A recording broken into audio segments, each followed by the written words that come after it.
Hi everyone, welcome to my first lyric interpretation for Mitski's Bag of Bones. It's her first ever song, so I figured we would start there and talk about all the motifs that she starts with this song. Um, First, I want to give a disclaimer that everything I'm saying here is very personal opinion. Mitski herself has talked about how when she puts out a song, she is giving it away to the world. So of course she has her own meaning, and that's very valuable. But I see art as kind of a collaboration between people who make it and the people who are perceiving it. So all of my analysis and interpretation is very very personal, and is it real? It doesn't really matter, I guess. What matters is that we're having fun and we're talking about all the things that it could mean. And so I love to hear people's feedback or what other people think of certain songs. So with that, let's get started. So my first note here, when I was doing research on this song, because I like to, see what Mitski herself says about it as well, is that there's actually a Stephen King book called Bag of Bones, and it really interests me because it's very themed with ghosts. There's like a haunting. There's love. It's about a widower. But what made it feel really relevant was that it's actually about someone who's having writer's block and being haunted. And the fact that the name of the book is the same, and the fact that it's about writer's block and creativity made it feel like maybe there's a connection. I don't know if there is, but it's just really interesting either way to see that both creators wrote about those topics at the same time. All right, so yeah, here's the first lyric. I'm all used up, pretty boy. Over and over again, my nail colors are wearing off. So the motif of boys recurs a little bit in Mitski's work, especially in Real Men and Townie. But the really more of what she does in her work is around manhood and being a man, especially related to womanhood and how we perform gender in adulthood. Mentioning boy here is kind of infantilizing, as well as pretty being how much kind of she values him and values like his him in a shallow way, I guess. But saying he's pretty almost says that he's kind of shallow too sometimes, if that is the adjective she's using to describe him. And then, having pretty be the adjective she uses, I think highlighting his beauty almost kind of calls to question how she feels about herself. Saying he's kind of the pretty one in the relationship could show, this sense of insecurity in the way that she looks, which definitely comes up later in the song. So the being used up really makes me think of consumption, women being objects to be used, or just anyone in a relationship being used and feeling like they're kind of being drained. This feeling of being really tired of the relationship and being something to kind of be taken advantage of. It also seems to reference exhaustion and maybe being clearly done with the relationship, and the nail colors, kind of her nail polish as the image of femininity and the image of her kind of performing and making sure she is pretty for him, but kind of reaching the end of her rope with that. All that effort that she's putting in is slowly weathering and slowly losing itself over time. See my hands, pretty boy, what do they tell you? 'Cause I've looked down at them, not knowing why. Saying that she's used up, but acting as if she doesn't know why and is in denial, or the need to end this connection and stop pretending. Also, the feeling of, when you're in a relationship and it's almost like you're looking for someone else to tell you how to feel.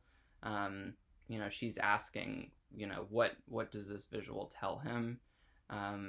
Maybe hoping that he'll notice and hoping that he will, maybe finally change something, while kind of knowing that, he won't. And, something kind of clearly being wrong. And after everything's done and I'm all undone, you can hear my high heels walking on. Makes me think of her being with him, and, once she is kind of finished with that connection, it is destroying her. It's unhealthy, and, talking about her heels walking on makes me think of literally the echo of her leaving, and it being kind of in the background of this guy's mind.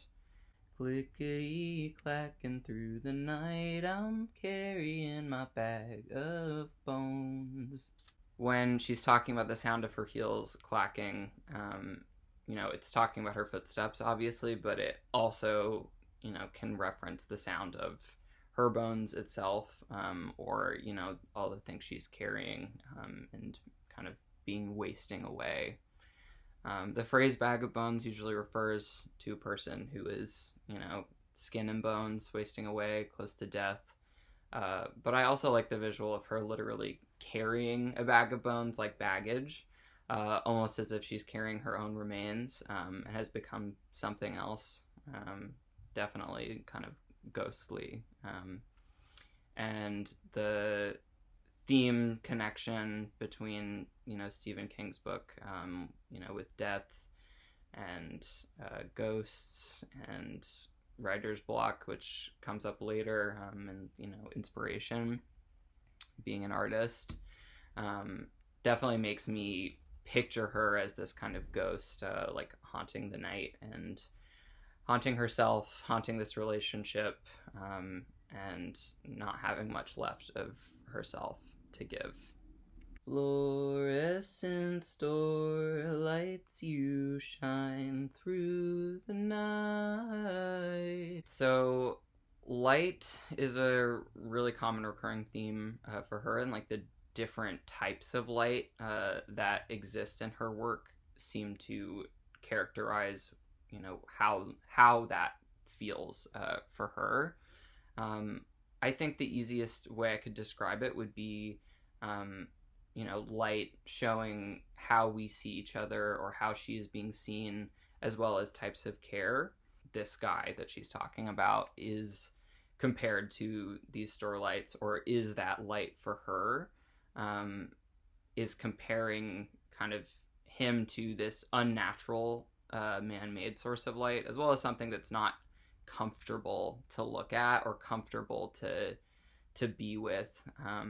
It's not a warm type of light. It usually makes us feel bad, and the fact that it's store lights, being kind of a reminder of consumption and being used up, and transactional relationships, as if he is kind of this store providing her with tiny bits of care, and that she even has to pay to be consumed by him, and pay to be with him. And talking about the light shining through the night, the night motif that Mitski uses is often seems to be talking about truth and kind of her deeper sense of reality, a real self, deep-seated desires, that can be seen most notably in her songs Pink in the Night and Thursday Girl, but it's kind of everywhere. And the fact that this light is shining through the night is literally physically breaking up her night, taking it over with his influence, kind of negating the darkness and negating the way that night is supposed to be. And it's also kind of like a beacon that is hard to ignore, despite not feeling good or natural and not, necessarily belonging there. It always draws our eye to see something like really bright and glaring. Illuminate my pores and you tear me apart. This light not only taking over the night, but lighting her up, and seeing her, giving her some type of care, and especially illuminating her pores. Pores are often, used to talk about imperfection, women's beauty standards, kind of not being perfect enough. Usually there's a connotation if someone can see your pores, it's negative, and it is kind of a show of imperfection. But it's also kind of a sign of vulnerability and intimacy, humanity, and seeing someone up close, seeing someone's flaws. So I really like the usage of that in that moment. And, her being torn apart literally by this light and by being seen this way. Her flaws are exposed. She's vulnerable. It's harmful. Things being torn apart is like a pretty aggressive, violent kind of image. So showing how much it hurts to be treated or seen this way. This fake care from his fluorescent light that he's providing her. A care that isn't very gentle or natural.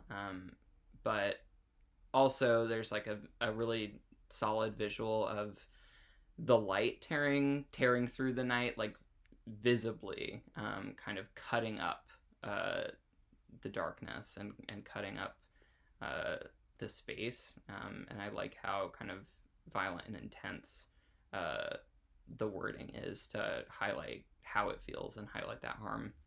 Mercy on me, would you please spare me tonight? I'm tired of this searching. Would you let me let go? So she talks about, mercy, as in begging him to spare her of his company or influence, spare me, leave me alone. Please, protect me from yourself. I imagine this man who calls for her at night, and she feels powerless to deny him, so she kind of has to beg him to be the one to let go and be the one to stop. And being, tired of this, tired of the searching, can easily mean her searching for love, or meaning in an empty relationship, and searching for something deeper from him that she's not going to get. But I also love the image of physical searching in the night.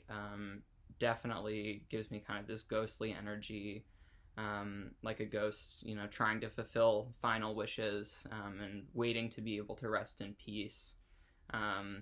I imagine her kind of just aimlessly wandering, carrying her emotional and physical self like a heavy weight. There's also a way this could be interpreted as, sparing this night for her.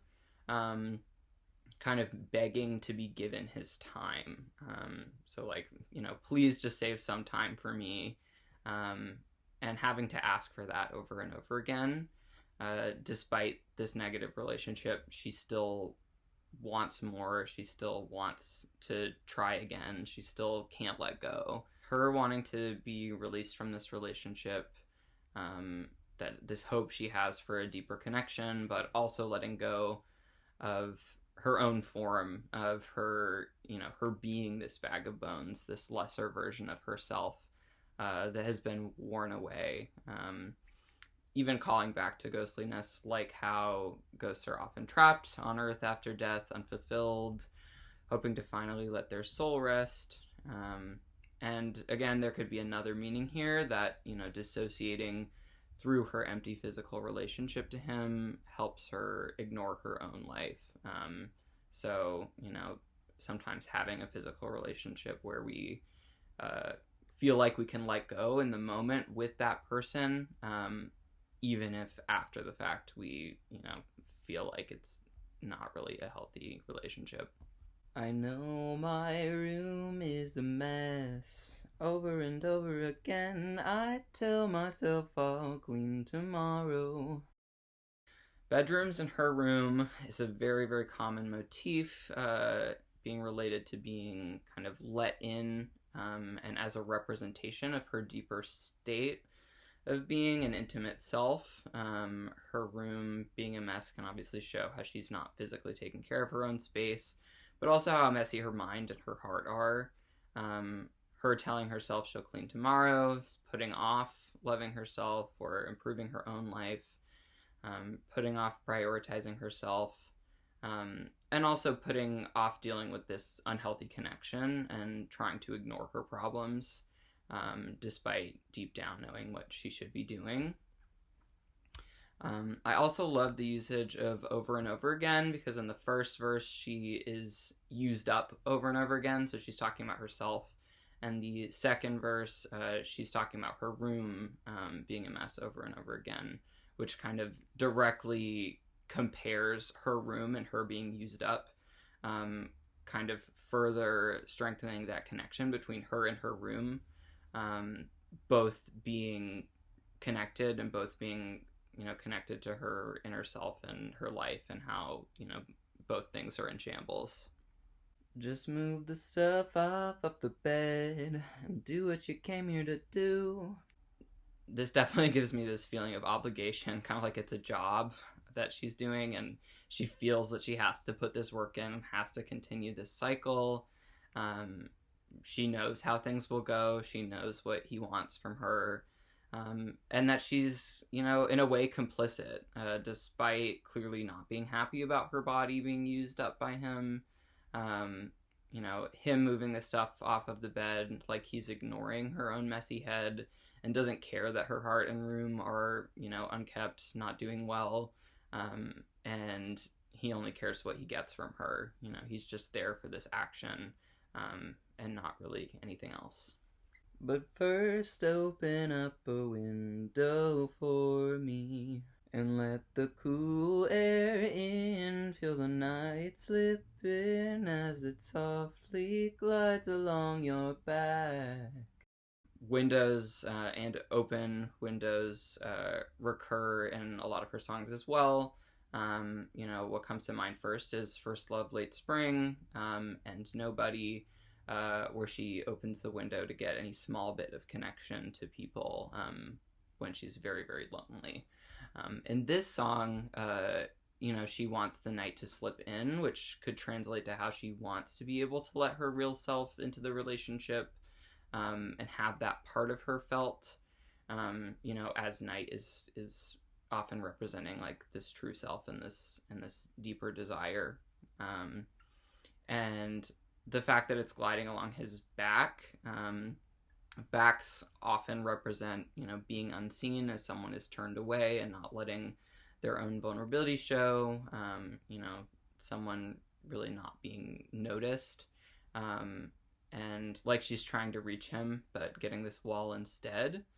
The soft glide makes me feel like she's trying so hard to be gentle and open with him, while he's not really reciprocating that, or is ignoring that part of her.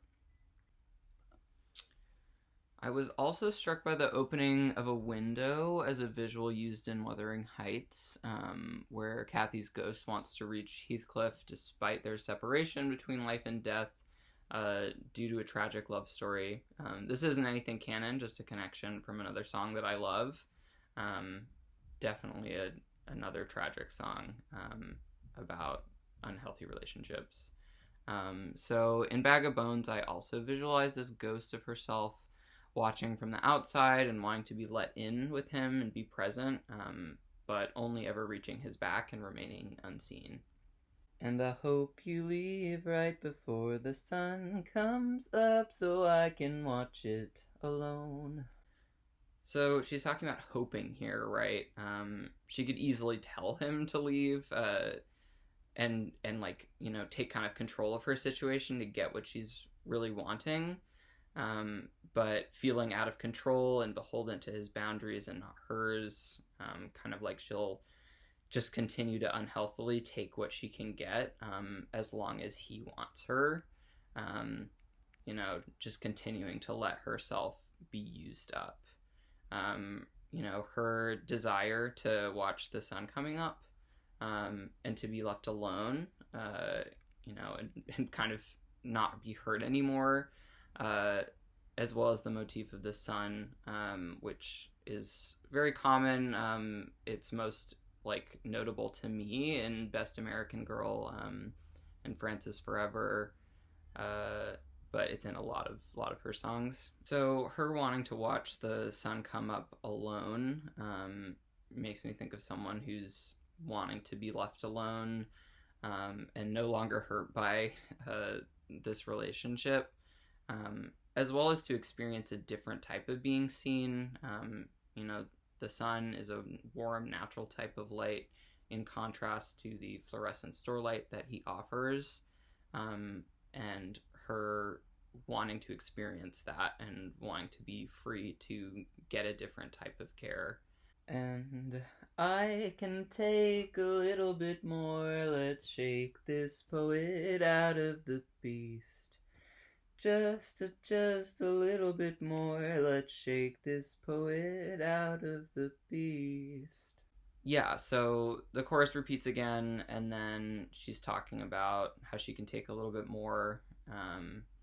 She'll continue to bear this relationship, almost romanticizing, shaking the poet out of the beast, getting inspiration from this tragedy of him hurting her, being hurt enough to transform that pain into beauty, her continuing to see her current self as supernatural, a beast, inhuman, but thinking that maybe something good will come out of it if she just puts up with it.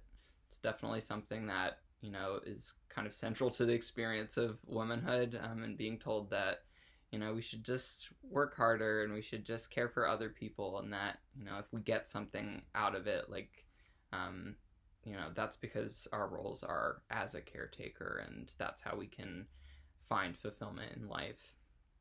Then there's also the trope of the suffering artist and using pain as inspiration and wanting to find inspiration somewhere, even if it's a negative place. That definitely relates to Stephen King's Bag of Bones as well.